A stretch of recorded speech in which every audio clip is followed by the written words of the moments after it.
ओम नमस्कार। अगर किसी को अगर सबसे बड़ी जो बीमारी है वो है कैंसर की बीमारी। अगर कैंसर जैसे अगर कोई बीमारी भी होती है या कैसा भी अगर आपको कोई अंदर डायबिटीज भी है या ब्लड प्रेशर भी है या कैसा भी अगर आपके शरीर में अंदर ही कोई बीमारी है तो इस बीमारी को अगर ठीक करने वाला है वो है गौमूत्र यानी गोधन अर्क। पतंजलि से जो निर्मित जो बना हुआ आप देख सकते हैं, ये पतंजलि से निर्मित है गोधन अर्क। ये एक ऐसी है जो आप सुबह उठकर गुनगुने के पानी के साथ में आप ले सकते हैं, तो अंदर जितने भी जो आपके अंदर जो बीमारी रहेगी उस बीमारी को अंदर ही अंदर वो नष्ट करता है। जैसे हम अपनी इस कोरोना काल में जैसे हम अपने सैनिटाइजर लेके अपना हाथ को ऐसे बार बार ऐसे करते रहते हैं, हाथ में लेके उसको सैनिटाइज घुमाते हैं, अपने हाथों में घुमाते रहते हैं, तो वैसे ही ये जो गोमूत्र जो गोधन जो अर्क है पतंजलि से जो निर्मित है वो अगर आप सुबह अगर पीते हैं तो आपके शरीर के अंदर पूरा सैनिटाइजर होता है। यानी आपको कभी कोरोना जैसी बीमारी भी नहीं होगी। आपका पूरा अंदरूनी जो इंटरनल है अंदर जाकर आपका पूरा सैनिटाइजर करता है ये गोधन अर्क। यानी आपके शरीर में कभी ऑक्सीजन की मात्रा भी कम नहीं होगी। इसका जो लेवल है 95 से लेकर 100 के बीच में बना रहता है, क्योंकि गौमूत्र जो गौ माता बोलते हैं, गौ माता एक ऐसी है उसमें 32 करोड़ देवी देवता उसमें विद्यमान है, और उसका अगर आप दूध अगर छाछ वो भी पीते हैं तो वो सब अमृत के समान है। इससे गौ माता से अगर जो भी आप बनते हैं, जैसे अपना ये गौमूत्र है, गौमूत्र अगर आप पीते हैं रोज तो आपको 100 साल तक कोई बीमारी नहीं होगी 100%। इसके साथ में 100% मैं आपको कहता हूं कि गोधन अर्क सबको पीना चाहिए सुबह उठकर, और इसको पीने से आपको 100% आपका वजन भी कम होता है। किसी का अगर वजन बढ़ा हुआ है 100 किलो वजन है, 80 किलो अगर वजन है, कई लोगों का क्विंटल अगर वजन भी रहता है तो वजन को भी कम करता है। अगर आप ये रोज अगर पीते हैं तो आपका वजन एक महीने में 5 से 6 किलो वजन 100% आपका कम हो जाएगा केवल गौमूत्र पीने से। देखो अभी लोग बोलते हैं कि गौ माता और भैंस में क्या फर्क है, तो उसमें दोनों में एक परिभाषा है, दोनों में फर्क है। क्योंकि गौ माता अगर आप रास्ते पे चल रहे हैं, अगर छोटा बच्चा अगर रोड पे खड़ा है बराबर, अगर गौ माता वहां से निकल रही है और छोटे बच्चों को साइड में होकर वो गौ माता निकल जाएगी, और इसी जगह अगर छोटा बच्चा रोड पे खड़ा है और उधर से भैंस अगर सामने से आ रही है तो बच्चे को रोक कर वो चली जाएगी भैंस। मतलब उसमें दोनों में फर्क है, क्योंकि गौ माता वो हर चीज को समझती है और उसका एक सात्विक चीज है, और जो भैंस है वो उसका जो ताम्र प्रवृत्ति की है वो तामसिक चीज वाली है, इसलिए उसको कोई भी चीज वो समझते नहीं है, और उसमें हर चीज के जो लक्षण है तामसिक रूप से भरे हुए हैं। तो उसका अगर आप दूध पीते हैं तो उसका आपका दिमाग उसके जैसे हो जाता है। तो गौमूत्र पीने से आपका अंदरूनी बीमार 100% आपका क्योर होता है। जो भी अगर आपकी बीमारी है वो 100% आपको उसमें फायदा और लाभ मिलता है। इसके साथ में अगर आप योग और प्राणायाम को अगर अपनाते हैं, ये हमारी संस्कृति, ध्यान रखिए, ये हमारी ऋषि मुनि की संस्कृति जो योग प्राणायाम है, जो पहले ऋषि मुनि गुफाओं में रहकर योग का अभ्यास करते थे और हजारों साल तक जीते थे। ऋषि मुनि हजारों साल तक योग अभ्यास करते करते हुए हजारों साल तक जीते थे, उनको कोई रोग नहीं होता। अभी लोग इस योग को लोग भूल रहे हैं, और अभी इस कोरोना बीमारी आने के बाद अभी लोग योग को अपना रहे हैं। तो योग करना बहुत जरूरी है। अगर आपको जीवन का अगर हिस्सा बनाना है प्रतिदिन अपने जीवन में, तो योग प्रतिदिन रोज आपको कम से कम 1 घंटा आपको सुबह के समय में किसी भी हाल में देना है। सुबह के समय अगर आपको कोई पसीना भी आता है तो आपके शरीर की सभी बीमारी आपकी बाहर निकलती हैं। यानी आपको सुबह उठकर आपको 2 बार दाना है, यानी एक बार तो पसीने से और एक बार पानी से। तो योग अभ्यास करने से आपकी 100% आपकी सब बीमारी ठीक होती है। आज हमारे स्वामी रामदेव जी, जिन्होंने इस पहले ऋषि मुनि जो गुफा में जो योग करते थे, आज इसको रोड पर, गार्डन पर, हर जगह योग करते थे। उन्होंने रोड पे लाके इसको खड़ा कर दिया योग को।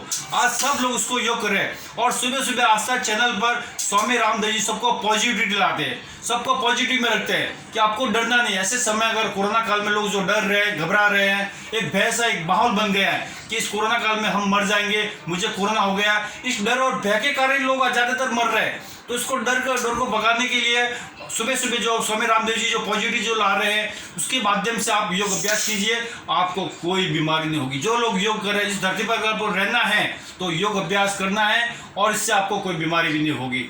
इसके साथ में हमारे पत्नी ने, स्वामी रामदेव जी ने स्वदेशी समृद्धि जो कार्ड जो बनाया है, आप देख सकते हैं स्वदेशी समृद्धि कार्ड।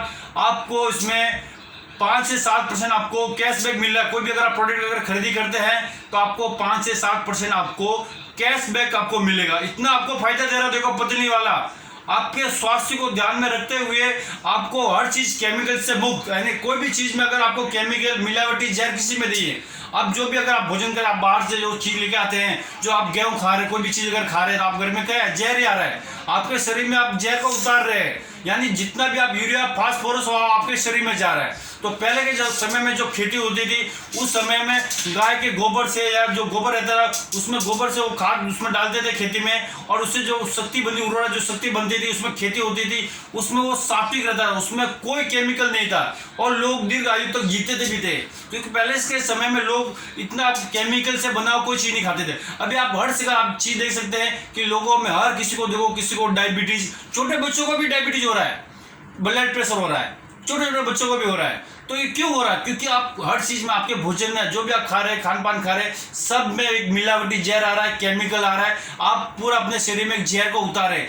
इस जहर को तोड़ने वाला अगर है तो एक चीज है, वो है आप देख सकते हैं गोधन अर्क। अगर आप ये गोधन अर्क पीते हैं तो आपके शरीर में पूरा अंदर से सैनिटाइजर करता है, और अंदरूनी बीमारी जितनी भी जो आपकी इंटरनल जो बीमारी है सभी बीमारी को ठीक करने वाला है गोधन अर्क गोमूत्र। आप जरूर पीजिए और इससे आपका 100% आपका वजन भी कम होगा। मतलब आपका एक महीने में 5 से 6 किलो आपका वजन 100% कम हो जाएगा।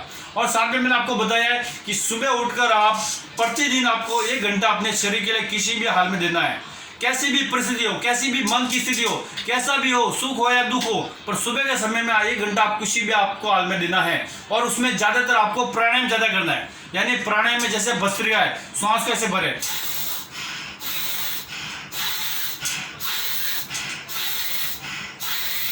इससे आपका ऑक्सीजन का लेवल पूरा बना हो रहेगा और आपका हृदय का सिस्टम कभी नहीं बिगड़ेगा। पूरा आपका जो लंग सिस्टम है, हृदय वाला भाग है, पूरा आपका मजबूत हो जाएगा, यानी आपके फेफड़े भी कभी खराब नहीं होंगे। और जो स्वस्थ है, जो निरोग है, उसको तेज गति से भी कर सकते हैं। ऐसे देखो,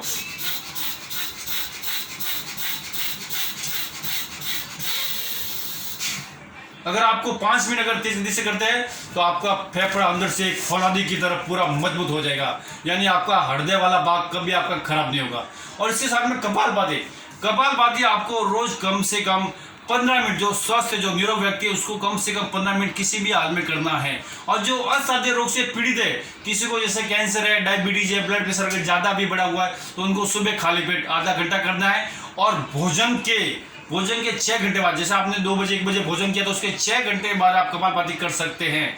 इसके बाद अगर आप कपालभाति करते हैं तो कम से कम स्वस्थ व्यक्ति अगर 15 मिनट अगर रोज करता है तो उसके शरीर में कोई भी बीमारी रहेगी, सब बीमारी को बाहर फेंक देगा श्वासों के माध्यम से, और उससे कोई बीमारी नहीं होगी। और साथ में आप बाह्य प्राणायाम करने से आपके पेट के अंदर जो लीवर, किडनी, अमाशय, अन्य है उसको भी आपको पूरा ठीक करता है और क्लीन करता है इसमें। और उसके साथ में अग्निसार क्रिया में केवल आपको पेट को ऐसे अंदर हिलाना है बस, मतलब आप उसको 20 या 30 बार ऐसे हिला सकते हैं। इससे आपका अंदर में जो भी बीमारी रहेगी अग्निसार की क्रिया के माध्यम से आप अपनी बीमारी को ठीक भी कर सकते हैं। और किसी को अगर भूख नहीं लगती है तो अग्निसार क्रिया करने से आपकी जठाग्नि अंदर की रहती है, जठाग्नि उसको प्रज्वलित करता है। जठाग्नि से आपकी भूख अंदर में ऑटोमेटिक आपकी बढ़ जाती है। और साथ में उज्जय प्राणायाम, खांसी और कफ के लिए उज्जय प्राणायाम सबसे सर्वश्रेष्ठ है। और अनुलोम विलोम, हमारे शरीर में 72,72,201 नाड़ियां है, सब नाड़ियों का शुद्धिकरण इसी प्राणायाम से, तो उसे बोलते हैं अनुलोम विलोम प्राणायाम। अगर हमारा ब्लड कभी कभी गाढ़ा या जाड़ा पड़ जाता है उसको पतला करने के लिए अनुलोम विलोम प्राणायाम सबसे सर्वश्रेष्ठ है, ये ध्यान रखिए। अनुलोम विलोम अगर प्राणायाम आप करते हैं तो आपके जो जैसे आप लेफ्ट से श्वास को लेते हैं ऐसे, तो आपका राइट का दिमाग तेज होता है, और अगर आप वापस राइट से दिमाग श्वास को भरते हैं तो लेफ्ट वाला दिमाग तेज होता है, यानी आपके जो मस्तिष्क वाले सर वाले भाग को पूर्ण रूप से एक शक्ति मिलती है और आपके नाड़ियों में पूरा ब्लड अंदर पूरा घूम जाता है। और इसके साथ में अनुलोम विलोम का अभ्यास कम से कम 15 मिनट होना चाहिए। पर यह ध्यान रखना, आपको जगह अगर आप प्राणायाम करते हैं तो आपको एक ही लय के साथ में करना है, कंटिन्यू करना है। कई लोग क्या बोलते हैं 2 मिनट करते हैं फिर हाथ को छोड़ देते हैं फिर वापस करते हैं, तो उसको आपको कोई लाभ नहीं मिलेगा। अगर आप इसको कंटिन्यू करते हैं तो आपको लाभ मिलेगा। 15 मिनट कंटिन्यू करना है एक हाथ से। अगर आपका ये हाथ थक जाता है तो ये हाथ जैसे रख के दूसरा हाथ हटा सकते हैं, पर उसको कंटिन्यू करना है। कोई भी चीज अगर आप कंटिन्यू करते हैं तो उसका लाभ आपको 100% मिलता है। अगर आप थोड़ा करेंगे तो थोड़े लाभ मिलेगा, तो जितना आप करोगे उतने आपको लाभ मिलेगा उसमें। उसके साथ में आप भामरी है, गिर है, जैसे अगर आपको नकारात्मक विचार आ रहे, नेगेटिव थॉट आ रहे तो ऐसे भामरी आप कर सकते हैं, ऐसे फिर ओम का उच्चारण करें, ओम, इसको 3 से 5 बार करें। फिर ध्यान करें, श्वासों के ऊपर ध्यान लगाए, श्वास आ रही है, श्वास जा रही है, केवल श्वासों के ऊपर ध्यान लगाना है। ये अगर आप रोज अगर प्राणायाम करते हैं तो आपके शरीर में कोई बीमारी नहीं होगी। इसके साथ मैंने आपको बताया है कि सुबह उठकर आपको खाली पेट गोधन अर्क गुनगुने पानी के साथ में लेना है। अगर आप 2 ढक्कन उसमें पानी के डालकर अगर पीते हैं तो आपके शरीर में अंदर ही जो बीमारी है वो आपके पूर्ण रूप से ठीक हो जाएगी। ओम, हमारे पतंजलि मेगा स्टोर चैनल को आप लाइक सब्सक्राइब शेयर जरूर करें। मैं सुशील व्यास, पतंजलि योग शिक्षक विराट। ओम, धन्यवाद।